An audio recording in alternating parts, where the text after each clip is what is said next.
Dear students, अस्सलाम वालेकुम। उम्मीद है आप लोग खैरियत से होंगे। अल्लाह रब्बुल इज़्ज़त आप लोगों को खुश रखे।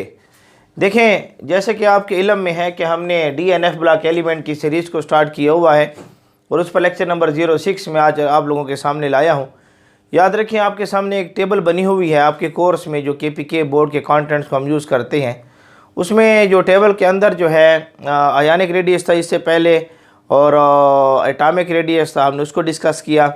आज उस टेबल में मेल्टिंग और बॉइलिंग पॉइंट लगा हुआ है, और ख़ुसूसन मेल्टिंग पॉइंट लगा हुआ है। मैंने मेल्टिंग पॉइंट की वैल्यूज़ कुछ आप लोगों के सामने लिखी हुई हैं, आप इसको चेक कर सकते हैं, बोर्ड के ऊपर आपके सामने मौजूद है। तो आज हम मेल्टिंग और बॉइलिंग पॉइंट को डिस्कस करेंगे। एक बात क्लियर कर दूं कि बॉइलिंग पॉइंट है या मेल्टिंग पॉइंट है। मेल्टिंग पॉइंट के लिए क्राइटेरिया थोड़ा सा चेंज होता है मेल्टिंग पॉइंट के लिए, लेकिन यहाँ DNF ब्लॉक एलिमेंट्स में जो क्राइटेरिया हम बॉइलिंग पॉइंट पर लगाएंगे वही क्राइटेरिया, वही तरीक़ेकार हम जो है मेल्टिंग पॉइंट के ऊपर भी क्या करेंगे, लगाएंगे। तो 12 लेक्चर का स्टार्ट लेते हैं। मेरा नाम है ग़ुलाम नबी और आप देख रहे हैं हमारा प्यारा सा खूबसूरत सा चैनल केमिस्ट्री वाला। एक चीज़ की वजाहत कर दूं कि मैं कहता था कि प्ले लिस्ट के ऊपर मैं इसका लिंक दे दूँगा। मैं अक्सर प्ले लिस्ट तैयार कर भी रहा हूँ और प्ले लिस्ट सारी तैयार हैं, लेकिन वो पब्लिक नहीं थी, प्राइवेट थी। मुझे थोड़ा इसका इल्म नहीं था, जिसकी वजह से प्ले लिस्ट आपकी तरफ पहुँच नहीं रही थी। कुछ बच्चों ने शिकायत की, अब वो क्लियर हो चुका है। आप किसी भी प्ले लिस्ट के ऊपर जो है आसानी से चेक करें और प्ले लिस्ट के ऊपर काम करें, प्ले लिस्ट आपको सारी नज़र आ जाएगी, ठीक है ना। तो 1 मिनट के लिए मैं इसको चेक कर लूँ। तो आप प्ले लिस्ट पर जाएँ और प्ले लिस्ट अब इंशाल्लाह पब्लिक है, पब्लिक का ऑप्शन उस पर ओपन है। अब प्ले लिस्ट इंशाल्लाह आपको ज़रूर नज़र आएगी। लेक्चर का स्टार्ट लेते हैं। Melting point and boiling point and DNF block elements हमारा स्टार्ट है। इसमें सबसे पहले मेल्टिंग और बॉइलिंग पॉइंट, यहाँ DNF ब्लॉक एलिमेंट की बात कर रहा हूँ, ख़ुसूसन melting point DNF block elements की यहाँ पर ख़ुसूसन जो डिपेंड करता है, और बॉइलिंग पॉइंट यहाँ पर दोनों को देख लें, वो है डिपेंड करेगा मेटालिक बॉन्डिंग के ऊपर। मेल्टिंग पॉइंट है या बॉइलिंग पॉइंट है, ये डिपेंड करेगा ऑन मेटालिक बॉन्डिंग के ऊपर। मेटालिक बॉन्डिंग, जो मेटालिक बॉन्डिंग है इसके ऊपर डिपेंड करेगा DNF ब्लॉक एलिमेंट्स की मेल्टिंग पॉइंट है या बॉइलिंग पॉइंट। इसलिए सबसे पहले मेटालिक बॉन्डिंग को समझते हैं। मेटालिक बॉन्डिंग किसे कहते हैं कि आपके पास जो DNF ब्लॉक एलिमेंट्स की एक शीट ले लें, इनमें से कोई भी आप मेटल ले लें, क्योंकि आपको पता है कि DNF ब्लॉक एलिमेंट्स जो आपके सामने मौजूद हैं, DNF ब्लॉक एलिमेंट्स ये मेटल्स हैं। DNF ब्लॉक एलिमेंट हमारे पास क्या है, मेटल्स हैं। अब आप इसकी शीट ले लें, एक शीट, कोई भी DNF ब्लॉक एलिमेंट की आप शीट ले लें। लेट्स सपोज आप इसमें से आयरन ले रहे हैं और यहाँ पर आयरन को आपने रखा हुआ है। अब चूँकि मेटल है, इसके इलेक्ट्रॉन हैं और इसके इलेक्ट्रॉन मोबाइल इलेक्ट्रॉन होते हैं। अब ये मेटल है, ये मेटल है, ये मेटल है। अब ये सारे मेटल्स हमारे पास मौजूद हैं, और मेटल्स के पास मौजूद होते हैं मोबाइल इलेक्ट्रॉन। इसके पास, इसके पास, इसके पास क्या पाए जाएंगे, मोबाइल इलेक्ट्रॉन पाए जाएंगे। ये जो इलेक्ट्रॉन हैं इनको हम मोबाइल इलेक्ट्रॉन का नाम देते हैं, मोबाइल इलेक्ट्रॉन्स। मोबाइल इलेक्ट्रॉन को क्यों कहते हैं, क्योंकि ये इलेक्ट्रॉन मूवमेंट करते हैं, शो करते हैं, मूवमेंट शो करते हैं, हरकत करते हैं, यहाँ से यहाँ जाते हैं। ये इलेक्ट्रॉन यहाँ से यहाँ चला जाता है, ये इलेक्ट्रॉन यहाँ से यहाँ चला जाता है, ये इलेक्ट्रॉन यहाँ से यहाँ चला जाता है। अब इन इलेक्ट्रॉन की मूवमेंट है, लेट्स सपोज ये इलेक्ट्रॉन यहाँ से यहाँ गया। अब इनके दरमियान जो है क्या पाई गई, मेटालिक बॉन्डिंग पाई गई। ये इलेक्ट्रॉन जो है यहाँ से यहाँ चला गया। अब इनके दरमियान जो है ये मेटालिक बॉन्ड पाया गया। जिस तरीके से नॉन मेटल में बॉन्ड पाया जाता है, मेटल्स के अंदर भी ये बॉन्ड पाया जाता है। इसको डिस्कवर करने के लिए आपके पास जो था लोवन था, लोवन एंड ड्रूड, ये 2 साइंटिस्ट थे, इन्होंने इसको डिस्कवर किया था, लोवन एंड ड्रूड। और इस वजह से लोवन एंड ड्रूड थ्योरी का भी इसको नाम देते हैं, लोवन एंड ड्रूड थ्योरी का भी इससे नाम इस्तेमाल होता है। अब ये जो इलेक्ट्रॉन है ना, ये इलेक्ट्रॉन यहाँ गया तो इसमें मेटालिक बॉन्ड बन गया, ये इलेक्ट्रॉन जो है यहाँ गया तो इसमें मेटालिक बॉन्ड बन गया, ये इलेक्ट्रॉन यहाँ आए तो इनके दरमियान मेटालिक बॉन्ड बन गया, ये इलेक्ट्रॉन यहाँ है तो इनके दरमियान मेटालिक बॉन्ड बन गया। अब ये जो बॉन्ड मैं आपको समझा रहा हूँ ना, इसको नाम दिया जाता है मेटालिक बॉन्ड। मेटालिक का बॉन्ड का लफ्ज़ इसके लिए इस्तेमाल होता है। तो ये मेटालिक बॉन्डिंग है। अब ये मेटालिक बॉन्डिंग जो है जितनी स्ट्रांग होगी, मेटालिक बॉन्डिंग जितनी ज़्यादा स्ट्रांग होगी, याद रखें मेल्टिंग पॉइंट और boiling point DNF block elements का उतना ज़्यादा स्ट्रांग होगा। मेल्टिंग और बॉइलिंग पॉइंट उतना ज़्यादा क्या होगा, स्ट्रांग होगा, मजबूत, यानी ज़्यादा होगा। स्ट्रांग से मुराद से ज़्यादा होगा, यानी यहाँ पर ये जितने ज़्यादा स्ट्रांग होगी मेटालिक बॉन्डिंग, मेल्टिंग और बॉइलिंग पॉइंट उतना ज़्यादा होगा। मेल्टिंग और बॉइलिंग पॉइंट उतना ज़्यादा होगा। इस पॉइंट को नोट करें। अच्छा, DNF ब्लॉक एलिमेंट में मेटालिक बॉन्ड स्ट्रांग कब होता है? जब आप देखेंगे कि d ऑर्बिटल जो है, d ऑर्बिटल, इसके अंदर मौजूद हो अनपेयर्ड इलेक्ट्रॉन, अनपेयर्ड इलेक्ट्रॉन्स मौजूद हो इसके अंदर। d ऑर्बिटल में जितने ज़्यादा अनपेयर्ड इलेक्ट्रॉन होंगे उतना ज़्यादा मेटालिक बॉन्ड स्ट्रांग होगा। जितने अनपेयर्ड इलेक्ट्रॉन ज़्यादा उतना मेटालिक बॉन्ड स्ट्रांग, उतना आपके पास मेल्टिंग और बॉइलिंग पॉइंट क्या होगा, ज़्यादा होगा। मेल्टिंग और बॉइलिंग पॉइंट क्या होगा, ज़्यादा होगा। तो अनपेयर्ड इलेक्ट्रॉन को आपने देखना है, अनपेयर्ड इलेक्ट्रॉन को। तो इस चीज़ को आपने अच्छे तरीके से नोट करना है। एक्सेप्शनल केसेस आएंगे और केमिस्ट्री एक्सेप्शनल केसेस का नाम है, बल्कि केमिस्ट्री नाम है एक्सपेरिमेंट का। एक्सपेरिमेंट से एक रिजल्ट आता है और उसके बाद साइंटिस्ट बैठकर उसकी वजाहत करेंगे रिजल्ट क्यों निकला। एक्सेप्शनल केसेस को हम चेक करेंगे। तो ये मेटालिक बॉन्डिंग है, इसको इलेक्ट्रॉन सी थ्योरी भी कहते हैं। इलेक्ट्रॉन सी थ्योरी का लफ्ज़ भी इसलिए इस्तेमाल होता है, इलेक्ट्रॉन सी थ्योरी का लफ्ज़ इस्तेमाल होता है। इलेक्ट्रॉन गैस थ्योरी का लफ्ज़ इस्तेमाल होता है। इलेक्ट्रॉन गैस थ्योरी का लफ्ज़ भी इसके लिए क्या होता है, इस्तेमाल होता है। इलेक्ट्रॉन सी थ्योरी कहें, इलेक्ट्रॉन गैस थ्योरी के लफ्ज़ सारे इस्तेमाल होते हैं। तो बहरहाल ये मेटालिक बॉन्डिंग जितनी मजबूत, मेल्टिंग और boiling point DNF block element उतना ज़्यादा। जितने अनपेयर्ड इलेक्ट्रॉन ज़्यादा, मेटालिक एंड बॉइलिंग पॉइंट उतना ज़्यादा। एक्सेप्शनल केसेस को हम डिस्कस करेंगे। इस लिहाज से अगर आप चेक करें, यहाँ पर अगर मैं आपके सामने पीरियड लिख सकूँ, ख़ुसूसन मैंने आपसे कहा है कि 3D सीरीज़ ज़्यादा डिस्कस होती है। यहाँ पर जो हम डिस्कस करेंगे DNF ब्लॉक एलिमेंट में 3D सीरीज़ जो है वो ज़्यादा डिस्कस होती है। 3D सीरीज़, 3D सीरीज़ में अगर आपके पास जो है, अगर आप इसको चेक करें 3D सीरीज़ में अगर आपके पास मौजूद हो, चीज़ में माइक को ठीक कर दो। 3D सीरीज़ में जो चीज़ हमारे पास पाई जाती है, एलिमेंट्स आपके सामने मौजूद हैं। ये scandium, titanium, vanadium, chromium, manganese, iron, cobalt, nickel और जिंक वगैरह। ये जिंक आखिर में आता है, बट ट्रांजिशन एलिमेंट्स में नहीं आता हमारे पास। तो 3D सीरीज़ में आपने थोड़ा इसको देखना है 1 मिनट के लिए।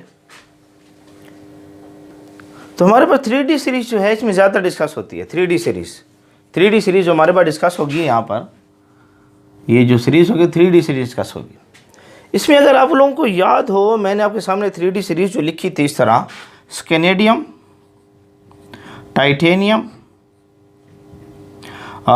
Vanadium, chromium, manganese. फिलहाल इनको यहाँ देखें। अब ये जो 3D सीरीज़ में आप चेक करें तो यहाँ पर आपके पास जो इलेक्ट्रॉनिक कन्फिगरेशन आई थी वो ये थी कि 3D के अंदर 1 इलेक्ट्रॉन था और 4s के अंदर 2 इलेक्ट्रॉन थे। यहाँ पर जो टाइटेनियम है इसमें 3D के अंदर जो हैं 2 इलेक्ट्रॉन थे और 4s के अंदर 2 इलेक्ट्रॉन थे। वेनेडियम के अंदर 3D जो था इसमें 3 इलेक्ट्रॉन थे और 4s जो आपके पास है 4s, इसमें 2 इलेक्ट्रॉन थे। क्रोमियम जो है 3D के अंदर 4 इलेक्ट्रॉन थे। एक्सेप्शनल केस था, 3D के अंदर 5 इलेक्ट्रॉन थे, 4s के अंदर 1 इलेक्ट्रॉन था। मैंगनीज को अगर आप चेक करेंगे तो 3D के अंदर 5 इलेक्ट्रॉन थे। इलेक्ट्रॉनिक कन्फिगरेशन आप हमारे लेक्चर को ज़रूर चेक करें। और 4s के अंदर 2 इलेक्ट्रॉन थे। मैंने इलेक्ट्रॉनिक स्ट्रक्चर के ऊपर एक लेक्चर दिया हुआ है, लेक्चर 04 है मेरे ख्याल से, लेक्चर 04, उसको ज़रूर चेक करें। इलेक्ट्रॉनिक कन्फिगरेशन हमने देखी थी वहाँ पर। तो यहाँ अगर आप चेक करें ना, यहाँ जो डी ऑर्बिटल आपके पास है, डी ऑर्बिटल मैं छोटा सा बना रहा हूँ, यहाँ सिर्फ और सिर्फ एक अनपेयर्ड इलेक्ट्रॉन है। यहाँ अगर चेक करें डी ऑर्बिटल को, तो यहाँ पर 2 अनपेयर्ड इलेक्ट्रॉन है। यहाँ डी ऑर्बिटल को चेक करें, यहाँ पर वेनेडियम की बात कर रहा हूँ, तो यहाँ पर आप चेक रहे अनपेयर्ड इलेक्ट्रॉन जो हैं 3 आपके पास मौजूद हैं। यहाँ क्रोमियम की तरफ आए, डी ऑर्बिटल को चेक करें, तो अनपेयर्ड इलेक्ट्रॉन आपके पास 5 हो गए। मैंगनीज की तरफ आए, 1 2 3 4 और 5 अनपेयर्ड इलेक्ट्रॉन यहाँ पर भी 5 हो गए। तो आप देख रहे हैं ना, इस तरफ आप जा रहे हैं, अनपेयर्ड इलेक्ट्रॉन जो है वो बढ़ रहे हैं। तो आपके पास जनरल ट्रेंड जो यहाँ नजर आएगा ना, इस तरफ जाने से आप देखेंगे मेल्टिंग पॉइंट, बॉइलिंग पॉइंट बढ़ेगा। लेकिन एक्सेप्शनल केस है, केमिस्ट्री एक्सेप्शनल केसेस का नाम है, इसलिए आपके सामने जो मेल्टिंग पॉइंट में लिखे, इसी पर आपने बॉइलिंग पॉइंट को कयास करना है। आप यहाँ पर स्केनेडियम का मेल्टिंग पॉइंट चेक करें ना, ये 1530 स्केनेडियम का मेल्टिंग पॉइंट 1530 1530 डिग्री सेंटीग्रेड स्केनेडियम का आ रहा है आपके सामने। टाइटेनियम को देखें 1680 1680 मेल्टिंग पॉइंट आ रहा है, यही बॉइलिंग पॉइंट भी इस तरह बढ़ेगा। टाइटेनियम को देखें, स्केनेडियम के बाद टाइटेनियम, वेनेडियम को देखें 1910 आपके सामने आ रहा है। अच्छा, आपकी किताब ने इसको 1917 लिखा है, बुक नहीं, आपकी बुक ने इसको लिखा है 1917 डिग्री सेंटीग्रेड। 12 इसका याद रखें कि वेनेडियम का जो मेल्टिंग पॉइंट है 1910 डिग्री सेंटीग्रेड हमारे पास है। तो अब देखिए ना, आप इस तरफ नीचे आ रही हैं, तो आप देख रहे हैं कि पहले 3 एलिमेंट्स का मेल्टिंग पॉइंट और बॉइलिंग पॉइंट बढ़ रहा है। ये पहले 3 एलिमेंट की जो सीरीज है हमारे सामने, स्केनेडियम, टाइटेनियम और वेनेडियम, इनके मेल्टिंग और बॉइलिंग पॉइंट इस तरीके से बढ़ रहा है। मेल्टिंग पॉइंट और बॉइलिंग पॉइंट इस तरीके से आपके सामने क्या हो रहा है, बढ़ रहा है। स्केनेडियम, टाइटेनियम और वेनेडियम। उसके बाद देखें क्रोमियम और मैंगनीज। क्रोमियम 1910 से कम हुआ है, 1907 की तरफ आया है। यहाँ किताब ने 1890 लिखा है, 12 लिए 1907 है, 1907 आपके सामने आ रहा है। तो यहाँ पर देखिए जो है आपके सामने वेनेडियम के बाद मेल्टिंग पॉइंट और बॉइलिंग पॉइंट कम होगा। मेल्टिंग और बॉइलिंग पॉइंट क्या होगा, कम होगा। उसकी वजह क्या है, यहाँ जो क्रोमियम है ना, क्रोमियम 4s1 रख रहा है। यहाँ अगर मैं s ऑर्बिटल बना लूँ, s ऑर्बिटल ये, और यहाँ पर 3d जो है इसके अंदर 5 इलेक्ट्रॉन है। अगर आप लोगों को याद हो तो मैंने आपको यहाँ ये समझाया था कि न्यूक्लियस है और न्यूक्लियस के आसपास यहाँ शेल है, 3d है और यहाँ पर 4s है। ये अगर आप चेक करें, यहाँ पर ये अनपेयर्ड इलेक्ट्रॉन है और यहाँ पर 5 जो है अनपेयर्ड इलेक्ट्रॉन है। ये अब जब d जो है, d ऑर्बिटल ये जब हाफ फील्ड हो जाए, 3d ऑर्बिटल हाफ फील्ड हो जाए, यानी अगर आप इसको देखें तो ये आपको नजर आ रहा है हाफ फील्ड, हाफ फील्ड। और जब d ऑर्बिटल हाफ फील्ड हो जाए तो याद रखिए हम इसके लफ्ज़ यूज़ करते हैं कि जब ये हाफ फील्ड हो जाए तो हम इस लफ्ज़ यूज़ करते हैं कि ये स्टेबल हो गया है। हम लफ्ज़ क्या करते हैं कि क्या वो स्टेबल है, स्टेबिलिटी शो करता है। अब जो चीज़ स्टेबल हो जाती है ना, जो चीज़ भी स्टेबल हो जाए d ऑर्बिटल हाफ फील्ड होने की वजह से, न्यूक्लियस की जो अट्रैक्शन होती है ना आउटर मोस्ट इलेक्ट्रॉन पर, वो इतनी अच्छी हो जाती है कि अब वो इलेक्ट्रॉन को छोड़ता नहीं है आसानी के साथ। चूँकि यहाँ पर d ऑर्बिटल हाफ फील्ड है, ये चूँकि 3d में 5 इलेक्ट्रॉन है और ये हाफ फील्ड है, हाफ फील्ड, इसलिए न्यूक्लियस की जो अट्रैक्शन है वो इंक्रीज, वो ज़्यादा हो गई है आउटर मोस्ट इलेक्ट्रॉन के ऊपर। यहाँ इस आउटर मोस्ट इलेक्ट्रॉन को और इन इलेक्ट्रॉन को ये खींचता है। आपको पता होना चाहिए कि जो डी और एफ ब्लॉक एलिमेंट्स हैं इसमें बॉन्डिंग में S4s के इलेक्ट्रॉन भी हिस्सा लेते हैं और 3d के इलेक्ट्रॉन भी हिस्सा लेते हैं, दोनों बॉन्डिंग में हिस्सा लेते हैं। 4s के और 3d के दोनों जो ऑर्बिटल्स है बॉन्डिंग में हिस्सा लेते हैं। कंपेरेबल एनर्जी के लिहाज से जो होते हैं, इनकी एनर्जी कंपेरेबल है, तकरीबन करीब है। इस वजह से यहाँ पर चूँकि आप देखेंगे ना कि ये जो 3d है ये हाफ फील्ड है और स्टेबिलिटी की वजह से न्यूक्लियस अट्रैक्शन ज़्यादा हो गई है।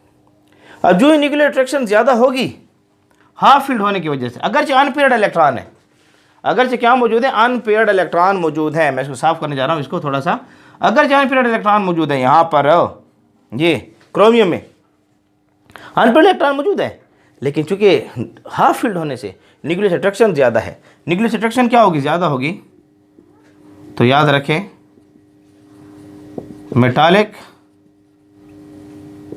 बॉन्डिंग जो होगी वो वीक होती जाएगी। मेटालिक बॉन्डिंग जो है वो क्या होती जाएगी, वीक होती जाएगी।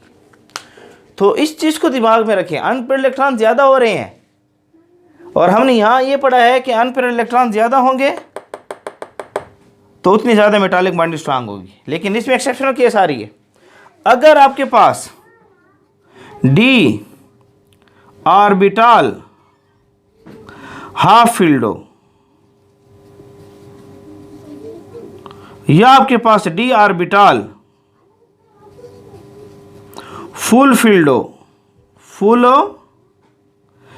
हो, तो याद रखिए फिर मेटालिक बॉन्डिंग जो होती है, जब ये कंडीशन आ जाए, इस सूरत में ये देखा गया है कि जो हमारे पास मेटालिक बॉन्डिंग है वो वीक होगी। मेटालिक बॉन्डिंग इतनी अच्छी नहीं होगी। क्यों? डी ऑर्बिटल हाफ फील्ड है या फुल फील्ड है, स्टेबल है। इस सूरत में ये स्टेबल होती हैं। जब स्टेबल हो जाए तो न्यूक्लियस की अट्रैक्शन बहुत ज़्यादा होती है, आउटर मोस्ट इलेक्ट्रॉन को बॉन्डिंग के लिए छोड़ते नहीं हैं, मेटालिक बॉन्डिंग के लिए छोड़ते नहीं हैं।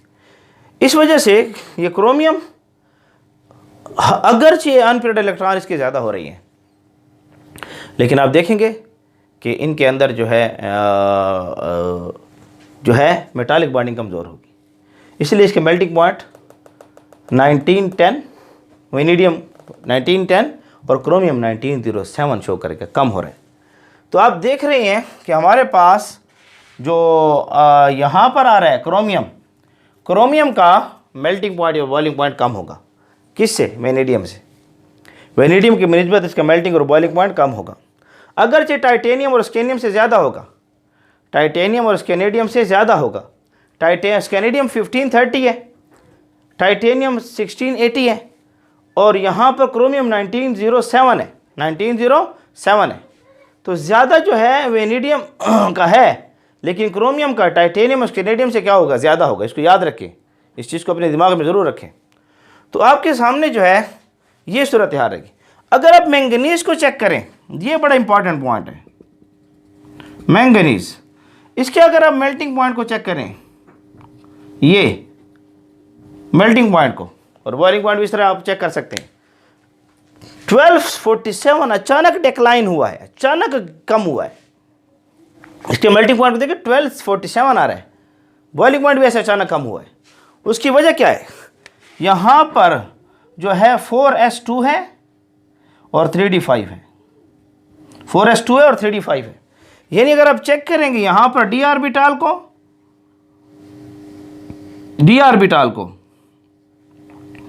तो आप यहाँ चेक करेंगे कि यहाँ पर इसका डी ऑर्बिटल जो है हाफ फील्ड होने की वजह से स्टेबल है। D orbital 3d half field होने की वजह से स्टेबल है। और यहाँ 4s को अगर आप चेक करेंगे, 4s को, तो यहाँ पर ये s के अंदर 2 इलेक्ट्रॉन कंप्लीट है, जिसकी वजह से स्टेबल है। इसलिए हाथ से देखा जाए तो ये जो मैंगनीज है ये मोर स्टेबल है, more stable then chromium. Manganese is more stable then chromium. Manganese जो है बनिस्बत क्रोमियम के अगर देखा जाए तो मोर स्टेबल है। साफ इसको लिखें। हाँ, एक बच्चा मुझसे कहता है कि सर जी छाप छाप लिखा करें। हाँ, तो क्रोमियम से ज़्यादा स्टेबल है मैंगनीज, और इसकी वजह से ये इलेक्ट्रॉनों को बड़ी मजबूती से पकड़ेगा। आउटर मोस्ट इलेक्ट्रॉनों को न्यूक्लियस की अट्रैक्शन बहुत ज़्यादा होगी। हाफ फील्ड है और मोर स्टेबल है। जितनी ज़्यादा स्टेबिलिटी ज़्यादा, उतना न्यूक्लियस की अट्रैक्शन क्या होगी, ज़्यादा होगी आउटर मोस्ट इलेक्ट्रॉन पर, और आउटर मोस्ट इलेक्ट्रॉन को मेटालिक बॉन्डिंग में नहीं छेड़ेंगे। तो इस वजह से देखा जाए तो ये मोर स्टेबल है। इस वजह से यहाँ जो मैंगनीज है,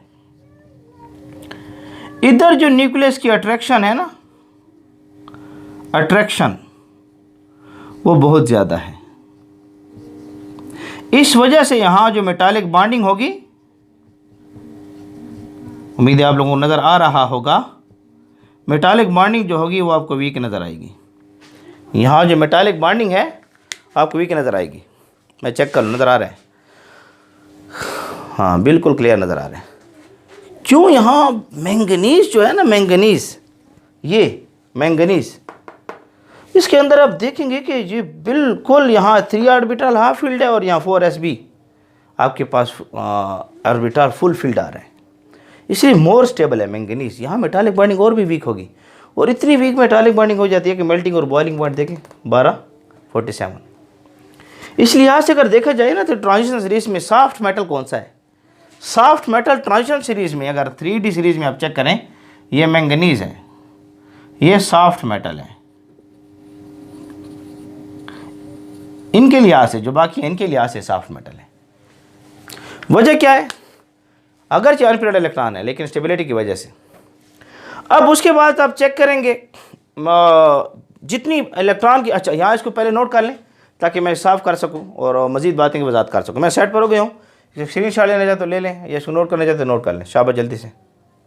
उम्मीद है आप लोगों ने नोट कर लिया होगा। तो मैं इसको साफ़ करने जा रहा हूँ। उम्मीद है आप लोगों को समझ आ गया होगा। माशाल्लाह, बहुत अच्छी बात है, समझ आ गया है। मुबारक हो आप लोगों को, आप लोगों को समझ आ गया है। हमारा तो मकसद है कि आप लोगों को समझ आ जाए। हाँ,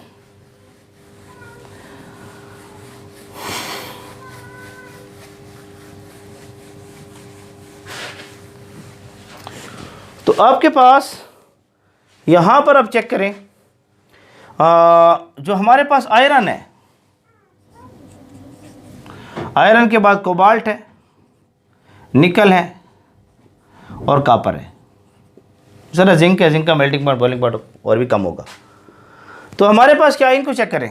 यहाँ पर अगर आप नीचे की तरफ जाएंगे तो आपके पास क्या आएगा, 3d6 4s1। यहाँ पर क्या आएगा, 3d6 4s2, यहाँ 4s2। कोबाल्ट की बात कर रहा हूँ, कोबाल्ट CO।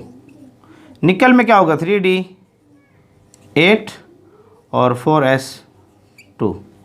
और कॉपर में क्या होगा, 3d10 आएगा और 4s1। एक्सेप्शनल केस था इलेक्ट्रॉनिक कन्फिगरेशन का हमारे पास, एक्सेप्शनल केस।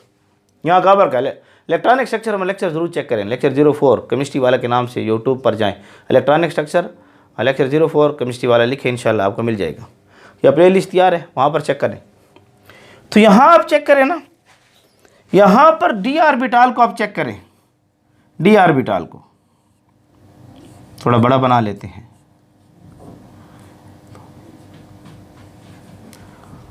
ये इस तरह कर लेते हैं।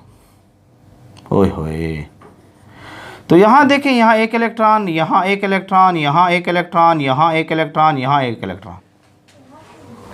5 इलेक्ट्रॉन पूरे हो गए। अब पेयरिंग शुरू हो जाएगी हुंड रूल्स के मुताबिक, तो यहाँ पर 2 इलेक्ट्रॉन आ जाएंगे। अगर आप आए यहाँ पर कोबाल्ट में, डी ऑर्बिटल को बनाएं कोबाल्ट में, यहाँ एक इलेक्ट्रॉन, यहाँ एक इलेक्ट्रॉन, यहाँ एक इलेक्ट्रॉन, यहाँ एक इलेक्ट्रॉन, यहाँ एक इलेक्ट्रॉन, लेकिन 7 इलेक्ट्रॉन आ रहे हैं डी में, तो पेयरिंग शुरू होगी। यहाँ पर 2 इलेक्ट्रॉन आ जाएंगे और यहाँ पर भी 2 इलेक्ट्रॉन आ जाएंगे। अगर आप निकल की तरफ जाएं, डी ऑर्बिटल को चेक करें,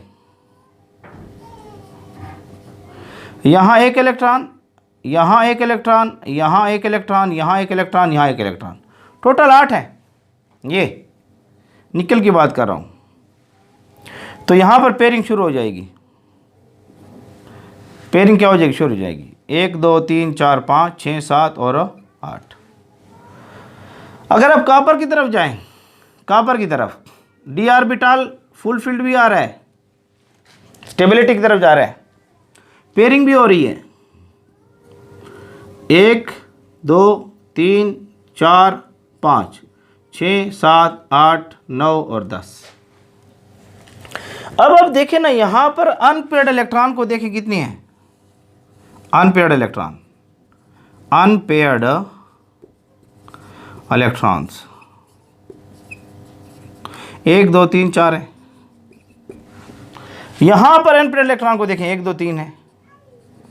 3 इलेक्ट्रॉन जो है अनपेयर्ड है। अगर यहां चेक करें, 2 इलेक्ट्रॉन क्या है? अनपेयर्ड है। और कॉपर में 9 अनपेयर्ड इलेक्ट्रॉन है। डी में ये 4s इलेक्ट्रॉन है। अच्छा, 4s की वजह से कुछ ना कुछ मेटालिक बॉन्डिंग तो बनेगी, तो सही ना। तो अनपेयर्ड इलेक्ट्रॉन इस तरफ जा रहे हैं, कम हो रही हैं। और मैंने आपसे कहा जितने अनपेयर्ड इलेक्ट्रॉन कम होंगे मेटालिक बॉन्डिंग वीक होगी। जितने अनपेयर्ड इलेक्ट्रॉन जो है, अनपेयर्ड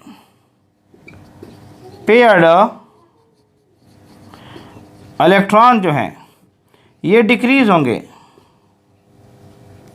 या लेस इन नंबर होंगे, लेस इन नंबर, उतना आपके पास मेटालिक बॉन्डिंग जो है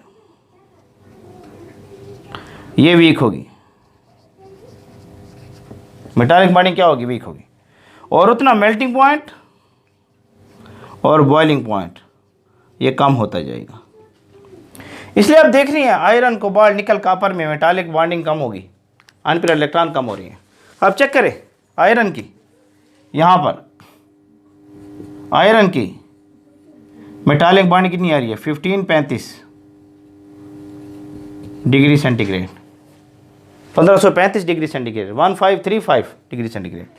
फिर कोबाल्ट को देखें, 1410 डिग्री सेंटीग्रेड आपके सामने आ रहा है कोबाल्ट। और उसके बाद निकल को देखें, 1452। फिर कॉपर को देखें, 1083।